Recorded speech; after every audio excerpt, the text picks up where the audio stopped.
మీడియాతో మాజీ మంత్రి జగదీశ్వర్ రెడ్డి మాట్లాడుతున్నారు. ఆ లైవ్ చూద్దాం. రైతులకు సేవ చేసి రైతు బంధు ఇచ్చి సంబరాలు చేసుకున్నాం, మీరు కేసులతో సంబరాలు చేసుకుంటున్నారు.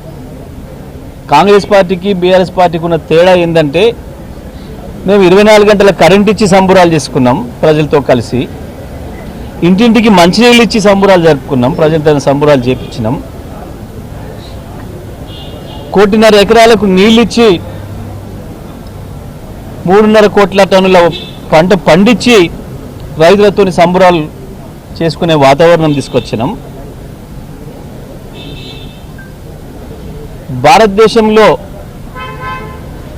వ్యవసాయ రంగంతో పాటు అనేక రంగాల్ని నెంబర్ 1గా చేసి ఈ రాష్ట్రం తలెత్తుకొని నిలబడే విధంగా, నేను తెలంగాణ పౌరుని అని చెప్పి గర్వపడే విధంగా కేసీఆర్ గారి నాయకత్వంలో ఈ రాష్ట్రాన్ని తయారు చేసి ప్రతి తెలంగాణ బిడ్డ సంబరాలు జరుపుకునే వాతావరణాన్ని మేము సృష్టించినాం. కానీ పాపం రేవంత్ రెడ్డి ఆయన అనుచరులు మా నాయకుల మీద ఎవరైతే ఈ ప్రభుత్వ దుర్మార్గాలకు వ్యతిరేకంగా పోరాటం చేస్తున్నారో, ప్రజలకు అండగా నిలబడుతున్నారో, మీ చేత దారుణంగా దోపిడీకి మోసానికి గురవుతున్న ప్రజలకు అండగా రక్షణగా నిలబడుతున్నారో వాళ్ళపైన కేసులు పెట్టి పాపం సంబురాలు చేసుకొని క్షణికానందం, శునకానందం, రాక్షసానందం పొందుతున్నారు. మీ ఆనందాలు కొన్ని క్షణాలే ఉంటాయి, తప్పకుండా న్యాయమే గెలుస్తుంది, అందులో సందేహం లేదు. మాకు ఇంకా చాలా అవకాశాలు ఉన్నాయి. ఒకవైపు లీగల్గా చట్టపరంగా ఉన్న అవకాశాలని వినియోగించుకుంటూనే మరొక వైపు ప్రజాక్షేత్రంలో మిమ్మల్ని ఎండగడతాం, మిమ్మల్ని దోషులుగా నిలబెడతాం, ప్రజల చేతనే మీకు శిక్ష వేపిస్తాం, అందులో సందేహమేం లేదు. మేము మళ్ళీ చెప్తున్నాం, రాసి పెట్టుకోండి, ఈ ఫార్ములా కేసులో తప్పకుండా రేవంత్ రెడ్డి శిక్షకు గురవుతాడు. రేపటి నాటికి చట్టాన్ని పూర్తిగా దుర్వినియోగం చేసి లేనివి సృష్టించి ఒకరిద్దరు తాబేదారులైన అధికారులను అడ్డం పెట్టుకొని మీరు చేస్తున్న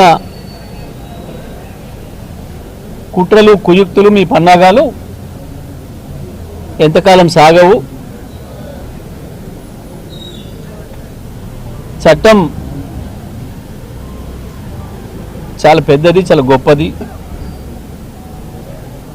మీరు తాత్కాలికంగా చట్టాన్ని దుర్వినియోగం చేసినా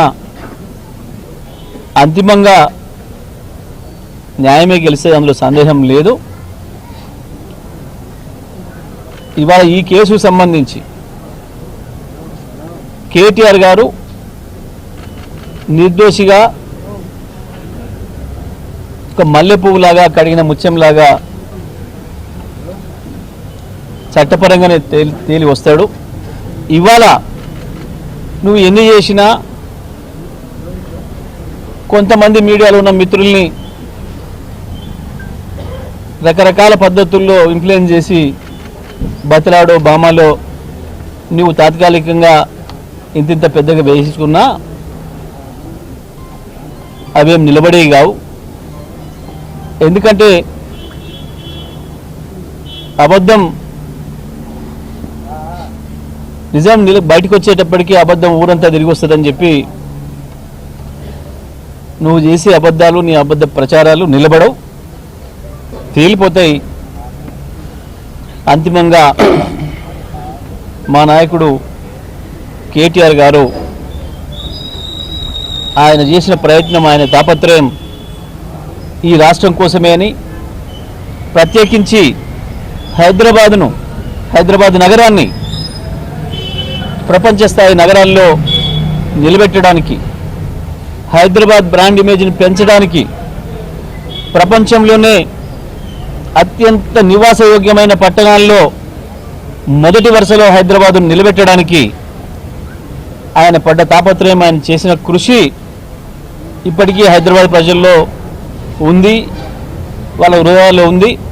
నువ్వు చేసే పనుల వల్ల ఇంకా మరింత బలపడుతుంది తప్ప నీ చిల్లర వేషాలతోని గందరగోళంలో పడి ఆగమైపోయే వాళ్ళు ఎవరు కూడా లేరు.